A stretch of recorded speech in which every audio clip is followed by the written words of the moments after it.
Ya, Lanjut Dan.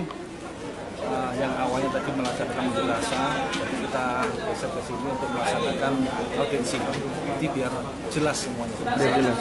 Yang tersebut. Tudingan-tudingan yang disebutkan tadi soal Polres tidak kooperatif dan kemudian pemanggilan-pemanggilan yang di situ diduga ada campur tangan itu seperti apa? Jadi pada intinya kita posisi netral. Setiap laporan pasti akan kita terima. Dan selama saya menjadi kasat dan rekan-rekan anggota saya pastikan tidak ada intervensi dari pihak mana. Jadi kita pure untuk melaksanakan penanganan kasus ini dengan secara profesional tanpa ada intervensi dari siapapun.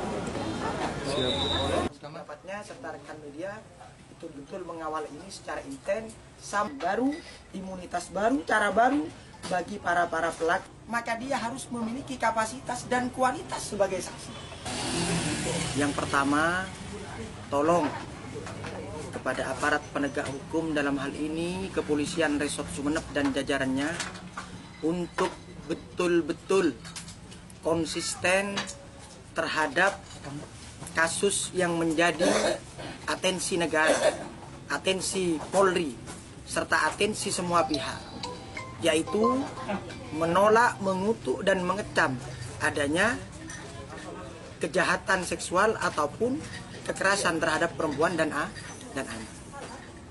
Saat ini kami sengaja hadir ke Polres dalam rangka untuk melawan hal-hal kelucuan-kelucuan yang dipertontonkan oleh Polres Sumeneb berkaitan dengan imunitas yang harusnya diberikan kepada pihak korban, tapi ini ternyata imunitas ataupun perlindungan serta layanan yang luar biasa sengaja diberikan dan disajikan dengan penuh penghormatan kepada para pelaku, dalam hal ini predator, pelaku daripada kejahatan seksual.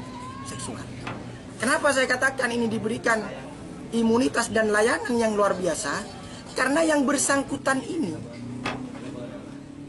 yang menjemput dari rumah korban ke Polres itu adalah polisi sendiri atas penyerahan dari Babinsa. Seperti itu. Kondisinya baik-baik saja, tapi kok setelah nyampe di sana, setelah kita laporan, setelah dilakukan penangkapan, penahanan, ya kan, setelah 2 hari ada di Polres, kok hari ketiganya bisa-bisanya dengan saktinya dan luar biasa ilmunya Polres Sumeneb, ya kan, bisa mengeluarkan tanda bukti lapor lainnya yang sejak kemarin, sejak tadi kita suarakan, kita tentang, karena menurut hemat kami laporan ini merupakan hasil rekayasa dan upaya kriminalisasi oleh oknum kepolisian maupun pihak keluarga besar pelaku. Makanya tuntutan kita, tolong segera periksa secara intensif dan berikan sanksi yang tegas kepada aparat penegak hukum, dalam hal ini oknumnya, yang telah bekerja sama untuk melakukan rekayasa ataupun kriminalisasi laporan yang berwujud laporan penganiayaan yang sebenarnya tidak pernah terjadi. Yang kedua, karena di sini yang melapor adalah pihak daripada orang yang tidak memiliki kapasitas yang pas dalam kitab undang-undang hukum acara pidana, ya kan? Dan orang ini merupakan orang yang istilahnya tidak ada di lokasi saat kejadian, ya kan? Tapi bisa melakukan serangkaian kebohongan itu, makanya ini juga harus segera dilakukan proses hukum dan sanksi yang seberat-beratnya. Yang ketiga, karena lahirnya laporan ini berdasarkan 2 hal yang rekayasa dan kriminalisasi, maka selayaknya dan sepatutnya segera laporan itu untuk dapatnya di SP3 atau dihentikan.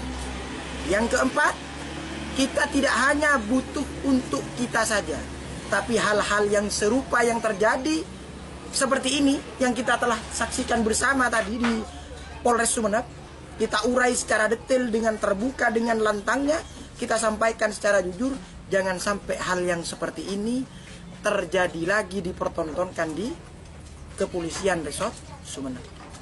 Itu dari kami gitu.